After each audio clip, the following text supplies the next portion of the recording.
ہم آج کا لیکچر دیکھتے ہیں، لاسٹ لیکچر ہے ہمارا اس چیپٹر کا، 6 چیپٹر کا، سلیوشنز، کولائڈز اور سسپینشنز میں کی خصوصیات کا موازنہ یا ان میں فرق۔ تو سب سے پہلے ہمارے پاس پہلا پوائنٹ جو ہے وہ ہے سائز، تو اس کے اوپر سائز کی ہیڈنگ دے لیں۔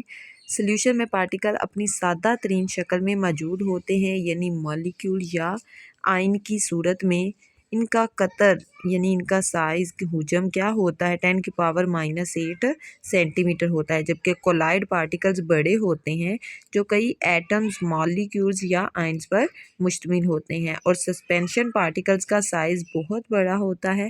ان کا قطر 10⁻⁻5 سینٹی میٹر سے زائد ہوتا ہے۔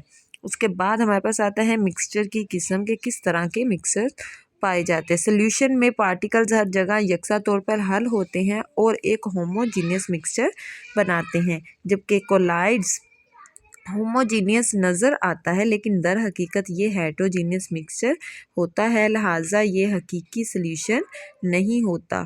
پارٹیکلز ایک طویل عرصے تک نیچے نہیں بیٹھتے، لہٰذا کولائڈ خاصے قیام پذیر ہوتے ہیں، جبکہ سسپینشن پارٹیکلز غیر حل شدہ رہتے ہیں اور ایک ہیٹروجینئس امیزہ بناتے ہیں۔ کچھ عرصے بعد پارٹیکلز نیچے بیٹھ جاتے ہیں۔ اس کے بعد ہمارے پاس آتا ہے ظاہریت کے ان کے پارٹیکلز کیسے نظر آتے ہیں اور وہ بظاہری آنکھ سے ہم انہیں دیکھ سکتے ہیں یا نہیں۔ ان میں پارٹیکلز اس قدر چھوٹے ہوتے ہیں سلیوشنز میں کہ ننگی آنکھ سے نہیں دیکھے جا سکتے۔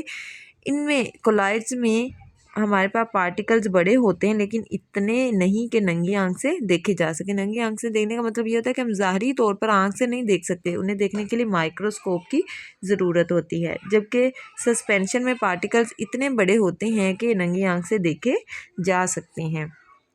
اس کے بعد ہمارے پاس آتا ہے فلٹریشن۔ سلیوٹ کے پارٹیکلز فلٹر پیپر میں سے بآسانی گزر سکتے ہیں، اگرچہ جو کولائڈ ہیں ان میں پارٹیکلز بڑے ہوتے ہیں لیکن فلٹر سے بھی گزر سکتے ہیں، اتنے زیادہ بڑے نہیں ہوتے کہ فلٹر سے نہ گزر سکے، جبکہ سسپینشن میں سلیوٹ کے پارٹیکلز فلٹر پیپر میں سے نہیں گزر سکتے۔ اس کے بعد ہمارے پاس سٹینڈل ایفیکٹ آتا ہے۔ پارٹیکلز اس قدر چھوٹے ہوتے ہیں سلیوشنز میں کہ وہ روشنی کی شعاعوں کو منتشر نہیں کر سکتے، لہٰذا یہ ٹینڈل ایفیکٹ کا مظاہرہ نہیں کرتے، جبکہ کولائڈ میں پارٹیکلز روشنی کی شعاعوں کے راستے کو منتشر کر کے روشنی کی کرن خارج کرتے ہیں، یعنی ٹینڈل ایفیکٹ کا مظاہرہ کرتے ہیں، جبکہ سسپینشن میں پارٹیکلز اتنے بڑے ہوتے ہیں کہ روشنی کو روک لیتے ہیں، لہٰذا روشنی کا ان میں سے گزرنا بہت مشکل ہوتا ہے۔ تو آج کا ہمارا لیکچر یہاں تک ہی تھا اور ہمارا چیپٹر کمپلیٹ ہوتا ہے۔ آپ نے کمپلیٹ چیپٹر کو پڑھنا ہے اور کمپلیٹ چیپٹر کو اچھے سے یاد کرنا ہے۔ جزاک اللہ خیر، اللہ حافظ، ٹیک کیئر۔